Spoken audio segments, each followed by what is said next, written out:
Bună ziua și bine ați venit la un nou episod aici cu Alex Mark. Astăzi ne jucăm Gas Station Simulator, adică LP-ul, cum place mie să-l numesc. Și doamnelor și domnilor, ne-am upgradat benzinăria. Am făcut-o mai mare. Uitați aici, stați să vă arăt și din nou. Uitați cum arată, ce frumos scrie Dust Bowl acolo.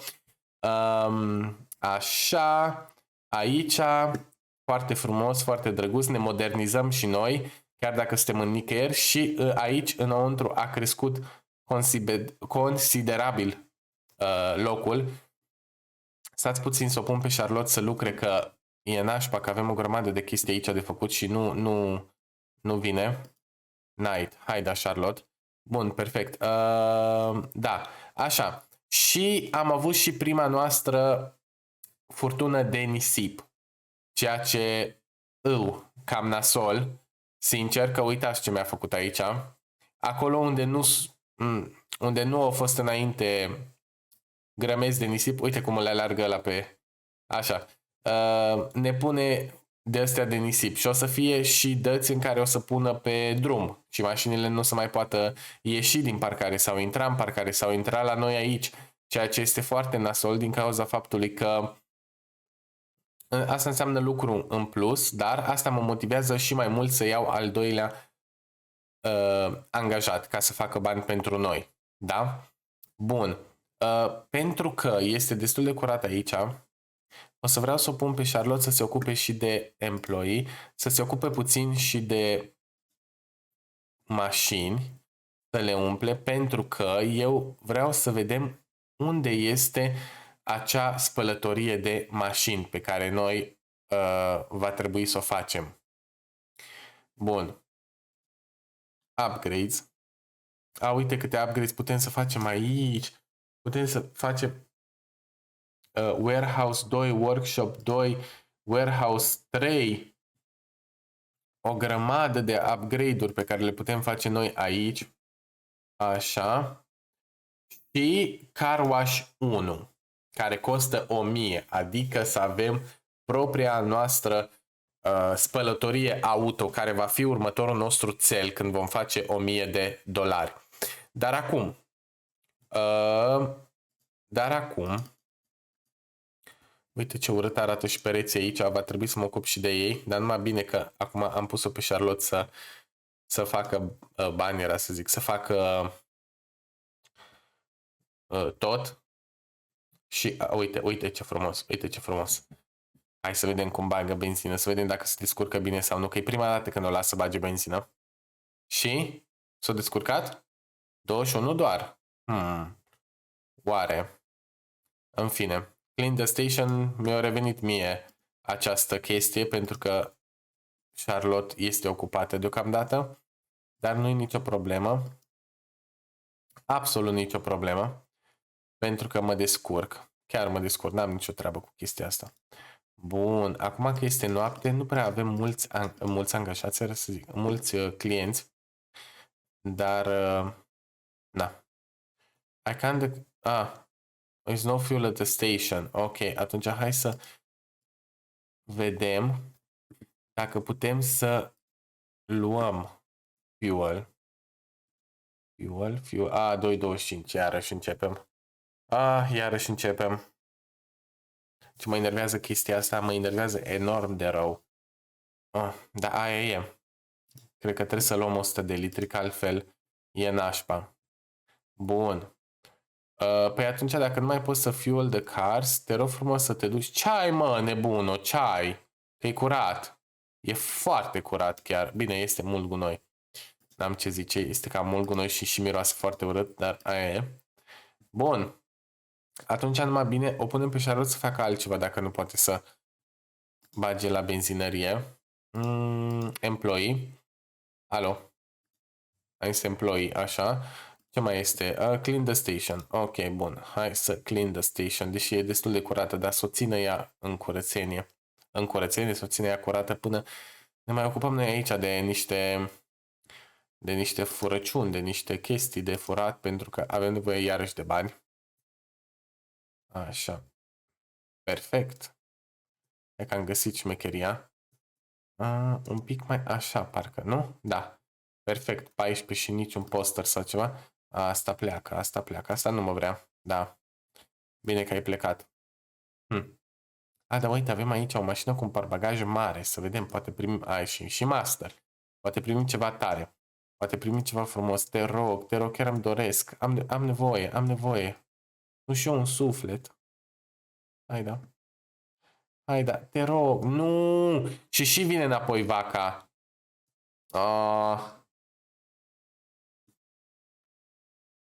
De ce nu înțeleg? De ce? Du-te în curul meu. Așa. Nu merge, nu vrea. Ok, restore the car wash.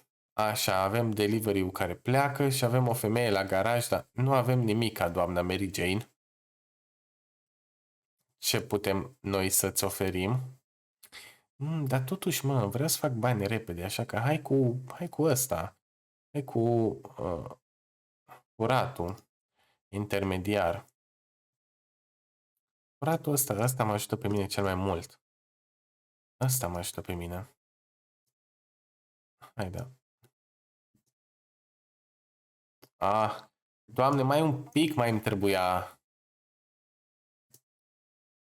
Perfect. Dar n-am primit nimic, nu-i bai. Asta pleacă sau vine? Asta de-abia ce-a venit, ok. Deci avem tot timpul din lume, dar să nu ni se rupă astea. S-o rupt în capul meu. Așa. S-o rupt și al doilea. Bine, în capacul meu. Dar și acum asta vine și nu mai lucrează, nu mai cumpără nimic, că na. Am supărat-o cu curatul ăsta, nici nu vrea să se miște. Ba, uite. S-a mișcat și s-a dus pe pulă.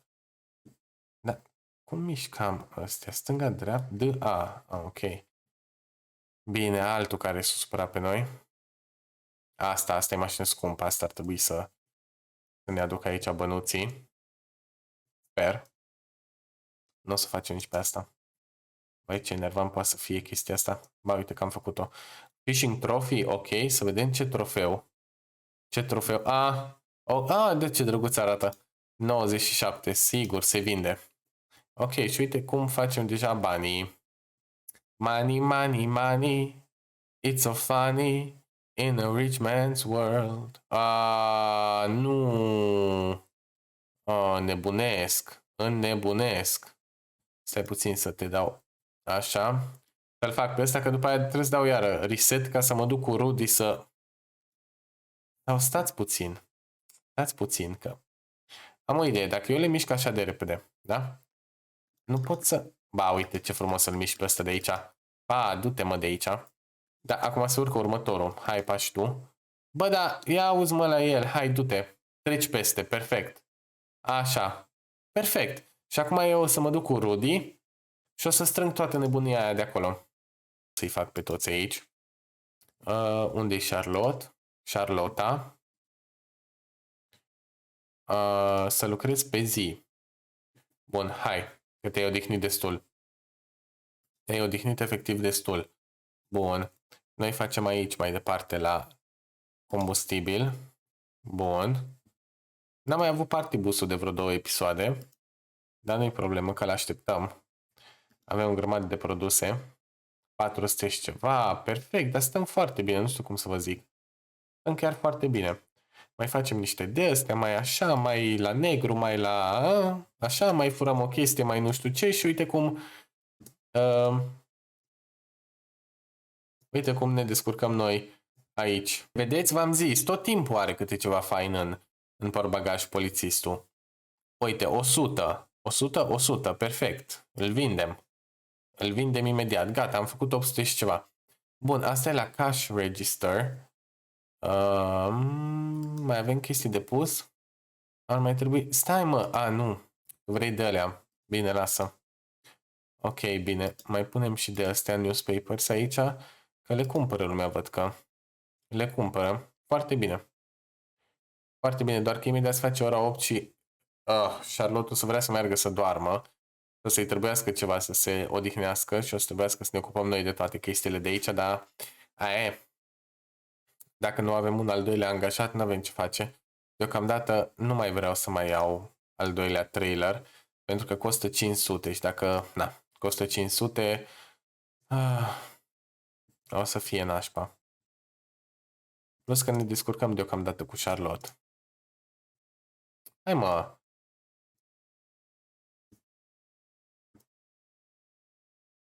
Deci nu pot să cred așa ceva. E greu merge ăsta. Înnebunesc. Uite, și acum a mers super easy, nu înțeleg. Ăsta e beginner de la ăsta și dacă primim ceva e numai 50, da? Na, bun e și aia. Bun sunt și acei bănuți. Perfect. Așa, și ăsta iar e beginner. Ok.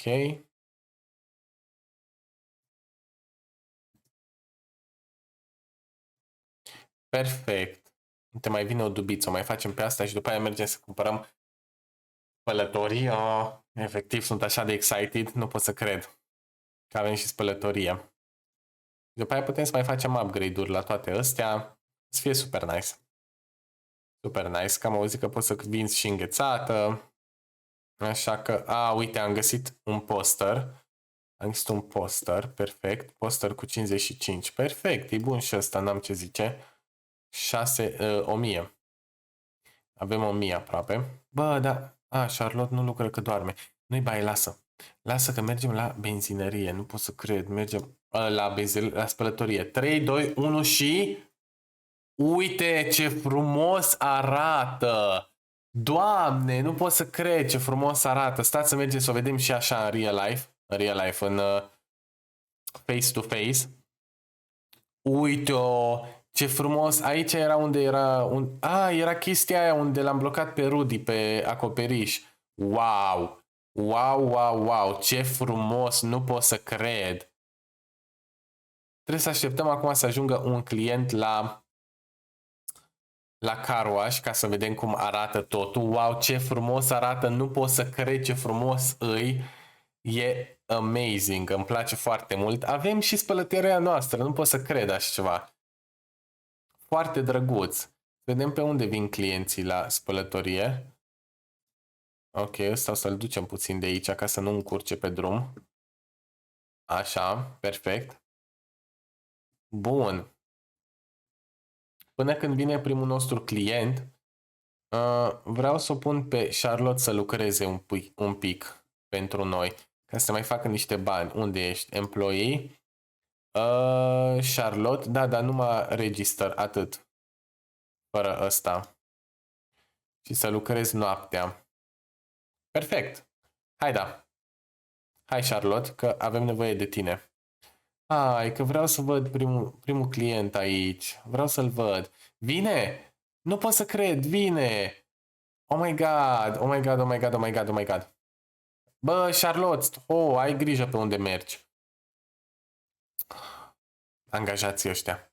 Bun, acum s-o dat jos din mașină și acum ce facem? Interacționăm cu asta. Stai puțin, că el trebuie să meargă, cred că să... Task completed. Așa, use the... Așa. Deci apăsăm și acum... Au, ce tare! Udăm mașina. Ce? Something is wrong with the water pressure. Close the car wash. Ok.